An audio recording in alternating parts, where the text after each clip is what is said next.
네, 여기 빨래의 사명 묵상 간증입니다.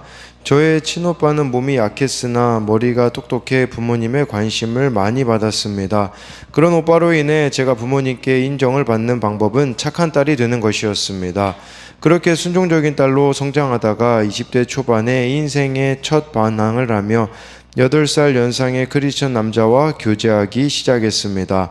부모님의 심한 반대로 저는 연애 6년 만에 결혼할 수 있었고 이후 남편을 따라 교회에 출석했습니다.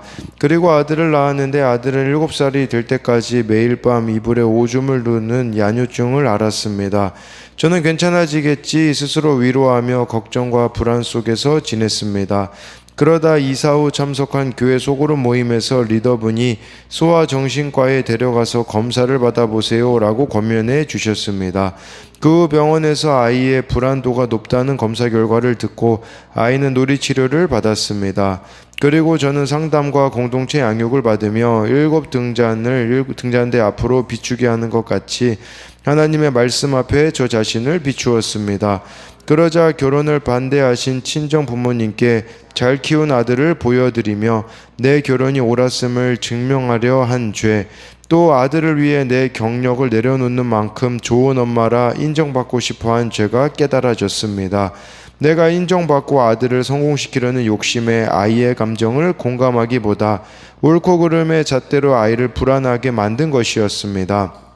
그러니 아들의 오줌 싼 이불을 빨며 생색과 짜증을 내던 제가 이제는 저의 옷을 빨며 제 죄를 보게 되었습니다. 지금은 저의 장자를 살려주신 주님의 은혜에 감사해 주일학교 교사로 섬기고 있습니다. 그러나 시간이 지날수록 받은 은혜는 있고 문제 부모들을 속으로 정죄하는 저의 모습을 보게 됩니다. 교만한 제가 매일 정결함을 입을 수 있도록 매일 말씀 앞에 나 자신을 비춰보며 맡겨주신 아이들과 그 가정을 위해 기도하겠습니다. 적용하기입니다. 주말에도 일과 시작 전에 큐티를 먼저 하여 말씀의 삭도로 저의 죄를 밀겠습니다. 주일학교 아이들을 위해 일주일에 한 번씩 기도하고 아이들에게 친절한 말투로 이야기하겠습니다. 네, 여기 아들이 야뇨증이 있었다라는 이 부분이 있는데, 네, 그래서 공동체와 또 또 이렇게 상담을 또 받으면서 왜 이렇게 아들을 불안하게 만들까를 보니까 결혼을 반대하신 친정 부모님께 잘 키운 아들을 보여드리고 내 결혼이 옳았음을 증명하려고 한 죄, 또 아들을 위해 내 경력을 내려놓는 만큼 좋은 엄마라 인정받고 싶어한 죄가 깨달아졌다라고 하면서 이것들 때문에 아들의 감정에 공감하기보다 옳고 그름의 잣대로 아이를 이렇게 불안하게 만들었다라고 말하면서 이제는 오줌 싼 이불을 빨며 생색과 짜증을 내는 것이 아니라 자기 옷을 빨며 자기의 이렇게 죄를 보게 되었다라는 이런 간증의 내용입니다. 네, 오늘은 민수기 8장 1절부터 26절까지의 내용인데요. 네, 이 내용은 레위인을 준비시키는 그런 내용이다라고 볼 수가 있습니다. 그래서 이 레위인에게 가장 필요한 게 무엇이겠습니까? 바로 정결한 삶이다라고 이렇게 할 수가 있는데요. 1절부터 4절을 보면요. 여호와께서 또 모세에게 말씀하여 이르시되 아론에게 말하여 이르라 등불을 켤 때에는 7등잔을 등잔대 앞으로 비추게 할지니라 하시매 아론이 그리하여 등불을 등잔대 앞으로 비추도록 켰으니 여호와께서 모세에게 명령하신 것 같았더라. 이 등잔대의 제작법은 이러하니 곧 금을 쳐서 만든 것인데 밑판에서 그 꽃까지 쳐서 만든 것이라. 모세가 여호와께서 자기에게 보이신 양식을 따라 이 등잔대를 만들었더라 라고 이렇게 말씀해 주고 있습니다. 네, 이 예물 봉헌이 어제 그 7장에 보면 끝났죠. 그 이후에 하나님께서는 성소에 있는 등잔대를 비추라고 하셨습니다. 이 등잔대가요, 그 성소에 있었거든요. 성소 더 안으로 들어가면 지성소가 있는데 성소에 있었는데 이 등잔대에 불을 켜면 어디를 비췄을까요? 맞은편에는 그 진설병을 비추었습니다. 그 12개의 진설병을 항상 이렇게 진열해 놓아야 했었거든요. 그렇다면 이 등잔대에 불을 켜기 위해서는 올리브를 찧어낸 순결한 기름이 필요하였는데 이것은 성령의 역사를 가리킨다라고 할 수 있어요. 성령의 역사로 진설병을 비추어야 됐다라는 것이겠죠. 진설병은 무엇입니까? 이스라엘을 먹이신 하나님을 향한 감사이자 하나님이 우리 생명의 근원이시다라는 고백이 바로 이 진설병이었어요. 즉 우리 존재 자체를 비추어야 된다라는 것이에요. 쉽게 말씀드리면 성령의 조명하심으로 말씀으로 내 존재를 비춰야 된다라는 뜻입니다.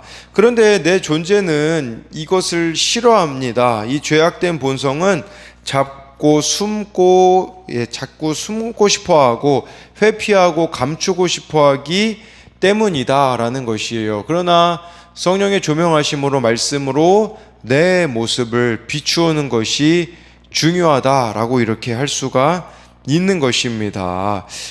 그래서 또 이것은 이런 의미로도 볼 수 있겠죠. 내 모습을 비춘다라는 의미도 있겠지만 반대로 생각해 보자면요. 내가 믿음으로 살아내는 삶과 눈물들과 적용들을 하나님께서 기억하신다라는 의미도 있다라는 것이에요. 그리고 여기서 또 제일 중요한 것 중에 하나는 4절에요. 등잔대의 제작법은 여호와께서 자기에게 보이신 양식을 따라 이 등잔대를 만들었다라는 것은요, 하나님이 보여주신 양식을 따라 등잔대를 만드는 것이 중요하다라는 거예요. 그렇기 때문에 막 이 등잔대 모양도 내가 좀 더 막 화려하게 만들고 싶을 수 있지 않겠습니까? 내 생각엔 이렇게 하는 게 더 효율적인 것 같은데 아니라는 거예요. 하나님이 보이신 양식을 따라 만드는 것이 가장 중요하다라는 것이에요. 우리 인생도 마찬가지입니다. 하나님께서 보이신 양식인 말씀을 따라 지어져 가야 한다라는 것입니다. 그렇게 되기 위해서는요, 말씀이 얼마나 나에게 영향력을 미치고 있는가, 내가 얼마나 말씀의 영향력을 받고 있는가, 이것이 중요하다라고 볼 수가 있습니다. 그래서 1절부터 이 4절에 대한 적용 질문으로는 성령의 도우심으로 말씀을 통해 드러난 내 안의 어두움, 즉 죄의 본성은 무엇입니까? 하나님께서 기억하실 만한 믿음으로 살아낸 삶과 눈물과 적용들은 무엇입니까? 또 아까 4절 말씀에 대한 적용으로는요, 오늘도 하나님께서 보이신 양식인 말씀을 따라 지어져 가고 있습니까? 5절부터 7절까지를 보면요, 여호와께서 모세에게 말씀하여 이르시되 이스라엘 자손 중에서 레위인을 데려다가 정결하게 하라. 너는 이같이 하여 그들을 정결하게 하되 곧 속죄의 물을 그들에게 뿌리고 그들의 전신을 삭도로 밀게 하고 그 의복을 빨게 하여 몸을 정결하게 하고 해서요. 여기 6절에도 나오고 7절에도 나오는 중요한 단어가 뭐겠습니까? 정결하게 하라, 정결하게 하고입니다. 레위인은 먼저 정결해야 했습니다. 이 정결하기 위하여서는 7절에 속죄의 물을 뿌리라고 하는데, 이 속죄의 물은 민수기 19장 9절에 보면요, 부정을 씻는 물이라고 나와 있습니다. 붉은 암송아지를 태운 죄를 섞어 만든 물을 뿌리는 것인데, 붉은 암송아지를 태워서 죄를 뿌렸다, 이 물에다가 넣는데, 이것은 죄를 씻기는 그리스도의 예수님의 보혈을 상징한다라고도 볼 수가 있고요. 그리고 여기 보니까 전신을 삭도로 밀게 하라라는 것은 모든 털을 다 밀어야 되었거든요. 이것은 무엇을 말하겠습니까? 새로운 시작을 의미한다라고 볼 수 있어요. 그리고 의복을 빨게 하여 몸을 정결하게 한다는 것도 동일하죠. 이게 다 의미하는 게 뭐겠습니까? 우리로 말하자면 예수 그리스도의 보혈로 죄 씻음을 받아서 이제는 옛사람을 버리고 새 사람이 되어야 한다라는 의미입니다. 우리에게는 이렇게 참 마음을 새롭게 함으로 변화를 받는 것, 이것은 정결할 때 가능하다라는 것이에요. 하나님을 섬기는 레위인이여 필수 조건이 무엇이냐면 바로 이처럼 한결같은 정결함이다 라고 할 수가 있습니다. 그래서 5절부터 7절에 대한 적용은 새 사람이 되고자 버려야 하는 옛사람의 모습은 무엇입니까? 저와 여러분들이 예수 그리스도의 십자가 보혈로 씻겨져야 하는 것이 무엇이 있는가를 묻고 있는 것이죠. 또 한 가지는 한결같은 정결한 삶이 이루어지기 위해 필요한 것은 무엇입니까? 우리가 정말 정결한 삶이 지속적으로 이루어지기 위하여서 나에게 필요한 것이 무엇이 있냐라는 것입니다. 12절부터 15절로 넘어가면요, 레위인으로 수송아지들의 머리에 안수하게 하고 내가 그 하나는 속죄제물로 하나는 번제물로 여호와께 드려 레위인을 속죄하고 레위인을 아론과 그의 아들들 앞에 세워 여호와께 요제로 드릴지니라. 너는 이같이 이스라엘 자손 중에서 레위인을 구별하라. 그리하면 그들이 내게 속할 것이라. 내가 그들을 정결하게 하여 요제로 드린 후에 그들이 회막에 들어가서 봉사할 것이니라 라고 이렇게 말씀해 주고 있습니다. 12절 말씀을 통해서 알 수 있는 것은 레위인도 속죄가 필요하다라는 사실입니다. 그래서 속죄가 필요하다. 죄의 문제에 대한 해결이 먼저 이루어져야 된다라는 것이에요. 이것이 우리가 하나님을 섬기는데 필수 요소예요. 뭐냐면 바로 속죄, 이 죄의 문제를 먼저 해결해야 한다라는 것이에요. 그리고 레위인을요, 아론과 그의 아들들 앞에 세워 여호와께 요제로 드린대요. 이 요제라는 것은요, 흔들어 드리는 제사거든요. 이게 막 흔들어서 하나님 앞에 이 제물을 앞뒤로 흔들어서 올려 드린다라는 의미가 있는데, 이 레위인을 요제로 드린다, 이건 무슨 말이겠습니까? 레위인이 하나님의 것이기 때문에 이제 레위인은요, 하나님만을 위해서만 살고 하나님의 일을 하는 존재가 되는 것이겠죠. 그렇다면 요제로 레위인을 올려드린다라는 것은 우리들에게는 어떤 의미가 있겠습니까? 그것은 내 자신을 하나님 앞에 드리며 살아가는 것인데, 이것은 세상 가치관을 멀리하는 것입니다. 즉 세상의 성공과 인기, 돈 등을 따르지 않고 말씀을 따라 살아가는 것이 요제로 나를 하나님 앞에 드리는 것이다 라고 할 수가 있는 것이에요. 그리고 14절에 또 보면요, 중요한 포인트가요, 레위인을 구별하십니다. 먼저 구별하시고 나서 봉사하게 할 것이라고 말씀해 주고 있는 것이에요. 이게 중요한 거예요. 15절도 동일하잖아요. 내가 그들을 정결하게 하여 여호와께 드린 후에 회막에 들어가서 봉사할 것이니라. 근데 많은 문제는 뭐냐면 자리가 사람을 만들 거라고 착각하는 거예요. 저 직분 주면 이 사람 변하겠지, 봉사 자리, 섬김의 자리 주면 이 사람 변하겠지, 아니라는 거예요. 그게 먼저가 아니라 먼저 레위인을 구별하고 정결하게 하는 것이 우선이다 라고 말씀해 주고 있는 것이죠. 그러니까 일을 먼저 시킬 게 아니라 구별을 먼저 시키는 것이 필수다라고 말씀해 주고 있는 것이에요. 그렇기에 교회에 일꾼이 없다는 핑계로 구별되지 못한 사람을 일꾼으로 세우고 직분을 주게 되어지면 이것은 오히려 악영향이 될 수밖에 없다라는 것이에요. 자리가 사람을 만든다라는 것에 얼마나 많이 우리가 속았습니까? 자리가 사람을 만드는 게 아니라 정결한 삶, 영적 기본기가 사람을 변화시킨다라는 것이에요. 그렇기 때문에 이게 필요합니다.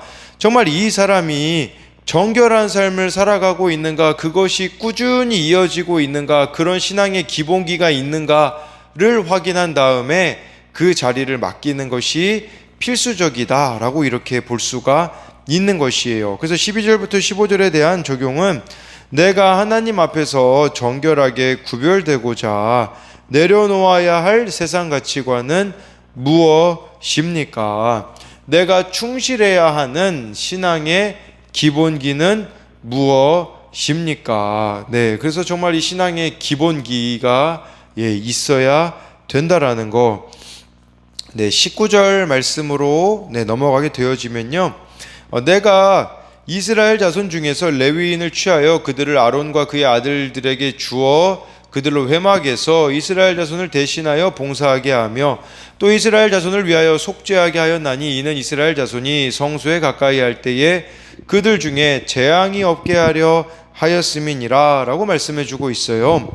네, 그래서 정결한 삶이 선물이다 라고 이렇게 오늘 말씀 제목을 잡은 것은 19절 때문에 그렇습니다. 왜냐하면 이 19절에요, 우리나라 말 성경에는 안 나와 있는데 여기에 레위인을 취하여 그들을 아론과 그의 아들들에게 주어라고만 나와 있잖아요. 영어 성경에는 내가 선물로 레위인을 아론과 그의 아들들에게 주었다라고 이렇게 나와 있어요. 그러니까 레위인이 선물이다라는 것이겠죠. 네. 그러니까 이 제사장은 레위인 도움 없이는 성막 봉사를 온전히 할 수가 없습니다. 제사장과 레위인의 협력은 필수라는 것이겠죠. 그러니까 이 협력 관계가 잘 이루어지기 위해서 필요한 게 뭐겠습니까? 이 협력 관계는요, 상하 그런 관계가 아니라 선물 관계라는 것을 기억해야 돼요. 그러니까 서로가 서로를 선물로 생각을 해야 한다라는 것이겠죠. 우리로 말하자면 목회자와 성도들이 서로를 선물로 생각할 때에 그 관계가 얼마나 세상의 관계와 다를 수 있겠습니까? 그러나 우리가 서로를 향해 불평하는 것은요, 선물로 주신 하나님의 뜻을 제대로 알지 못하기 때문이다라는 것이에요. 이 선물로 주셨다라는 거, 이것은 뭐 교회 안에서의 관계뿐 아니라 교회 밖에서의 관계도 우리가 이런 생각이 있어야 돼요. 저 사람은 하나님이 나에게 선물로 주신 거야. 근데 이것을 자칫 잘못 생각하면 나에게 필요한 사람, 도움이 되는 사람만 선물로 생각해서는 안 됩니다. 우리가 구속사적인 관점으로 보자면, 구원의 관점으로 보자면 나를 힘들게 하는 사람조차도 선물이다 라는 것까지도 우리가 확장해서 생각해야 한다라는 것이겠죠. 그리고 또 여기 19절에요, 이 레위인이 성소를 가까이 하며 하나님을 섬기는 것을 통해 재앙을 당하지 않게 하셨다라는 것이에요. 그러니까 레위인이 앞서서 섬겨주기 때문에 이스라엘 자손에게는 재앙이 없어지는 거겠죠. 이것은 우리들에겐 이런 의미가 될 수 있어요. 저와 여러분들이 먼저 된 자로서 구원에 관심을 가지고 한 사람 한 사람을 구원을 위해 나의 손과 발을 내어주는 십자가 지는 적용을 하는 거, 십자가 지는 이 섬김을 할 때에 재앙이 없게 되어진다라는 사실입니다.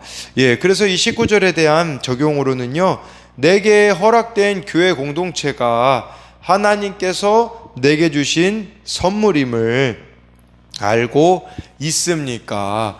또 한 가지는요, 내가 돌아보아야 할 재앙과 같은 삶을 사는 자는 누구입니까? 정말 이들의 하나님을 모르는 인생이 사실 재앙이 아니겠습니까?